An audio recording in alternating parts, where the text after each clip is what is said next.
Hello friends, this is Music Man from his man cave, and today I want to give you some ideas of how to free up some cash. Are you tired of living paycheck to paycheck? Well, I'll give you some ideas to help, but you've got to have an open mind and you've got to really evaluate what is a need and what is a want. Coming right at you right now.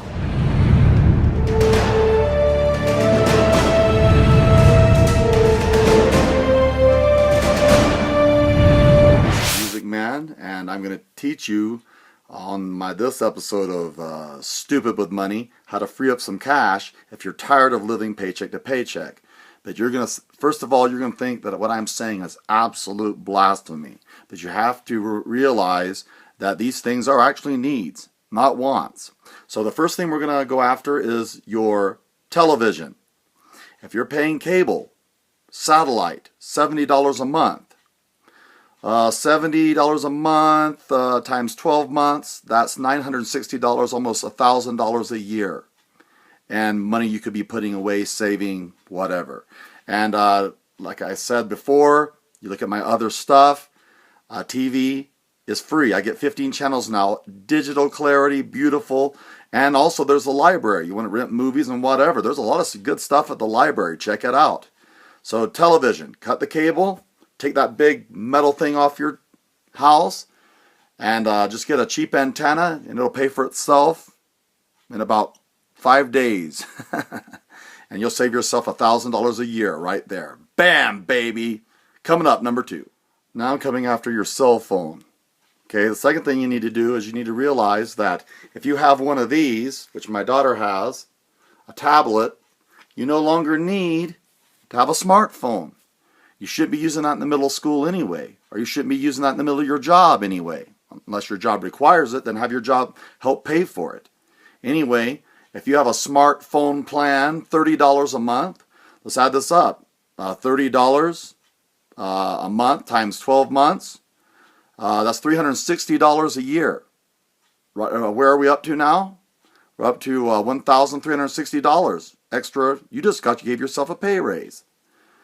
Yeah, if you don't need a smartphone, ours jumped up with Verizon to over $200 a month. And I said, that's it, I'm out.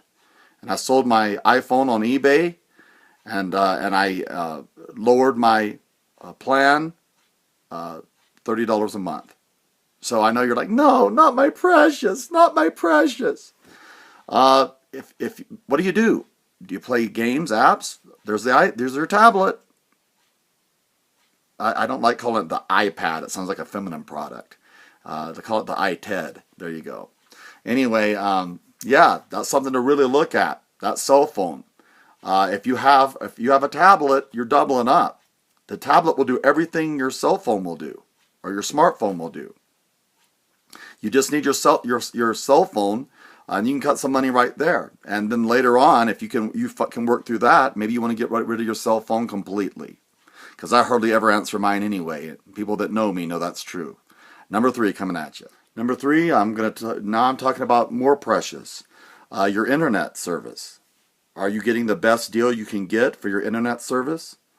Do you really need 10 megabits per second? Or basically, are you doing mostly like surfing the net? Are you actually watching a lot of movies? DSL works mighty fine. I have a DSL plan, and I'm paying $29.99 a month, and I'm also thinking about it in the future how I could probably completely get rid of my internet service or get even a cheaper internet service. That's something to really look at, to evaluate. If you're paying for that cable to be run to your computer, that might be some places where you could make some drastic cuts. Say you are paying $70 a month and you dropped it down to $30 a month. You're saving yourself $40. 40 times 12, 4 times 12, you're talking about $480 a month. Now we've just cut 1, 2, 3, 1,003, 4, 5. We're up to $1,600 a year you can save. Doesn't sound like much, does it? But it adds up. All that, it's 1,000 cuts. 1,000 cuts that bleed you slowly to death. It's not the big purchases that'll kill you. It's these little tiny cuts that are basically are hurting you. And so you need to really look at your internet service. Are you getting the best deal? If you're not getting the best deal, then you need to reevaluate. You need to look around. Do you have a free internet already at your work and you spend most of your time there as it is? I mean, these things you need to think about. Why do you have internet at your home? And if you can afford to get rid of it completely, do it. Number 4 coming at you. Are you overinsured? Many people are overinsured and they don't even realize it. And some people you can't talk to about this because they live in a complete life of fear. You can really be overinsured in your vehicles. You've got to be on top of that. I can't tell you how many relatives I've known and people I've known that are carrying comprehensive collision insurance on a car that's 10 years old, and then when they get into an accident and the car is totaled, how much they're given is a pittance. They thought the car was worth, a lot more. The rule is this: a car is worth about half every 5 years. You buy a car for $20,000 in 5 years, it's going to be worth about $10,000. And in 10 years, it's going to be worth $5,000. And in 15 years, it's going to be worth about $2,500. And up to 20 years, then it becomes worthless. That's just the way it rolls.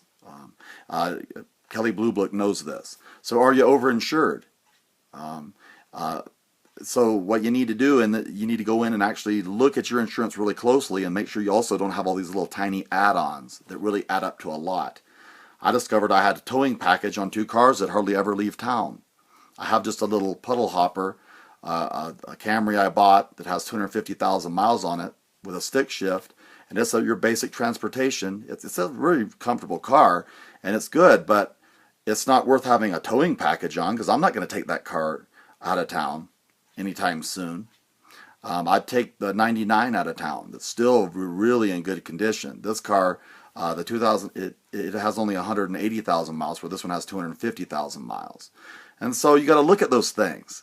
Is it worth it? So I took $25 a month that I was paying for the towing package off both my 2 cars. That's $50 a month. $50 a month times 12. 5 times 12, that's $600 a month. Now we're 16, 17, 18, 19, 20, 21, $2,200 a year. All of a sudden my paycheck's starting to free up. Can you see how it's freeing up? Overinsured.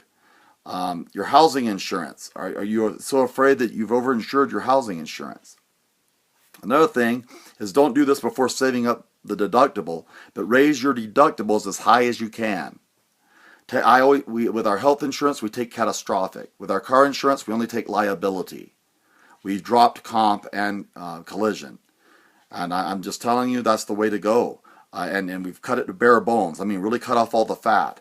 Our housing, that's the next thing I'm going to look at. Is there are ways to raise that. But first, save the money. Have the money to cover your deductible in savings.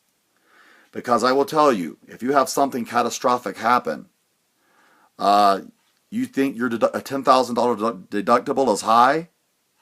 My wife one time just injured her hand, and we went in and they gave her a stitch. It's $1,500 for a stitch. I kid you not.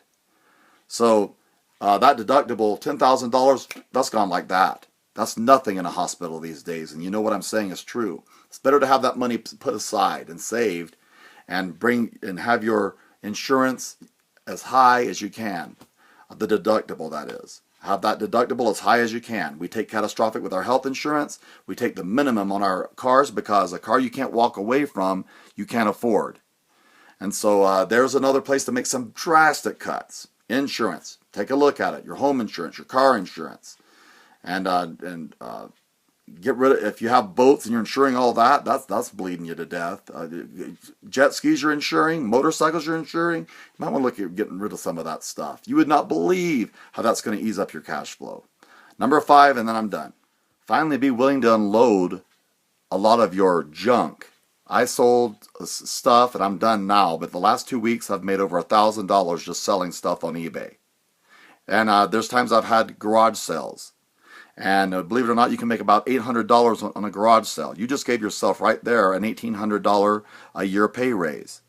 Well, if your boss came into you and said, I'm giving you an $1,800 raise, And most stuff that you sell off or get rid of is not taxable. So that's another place to really look carefully. Music Man, hope some of this gives you some ideas how to stop living paycheck to paycheck. Till next time, bye-bye.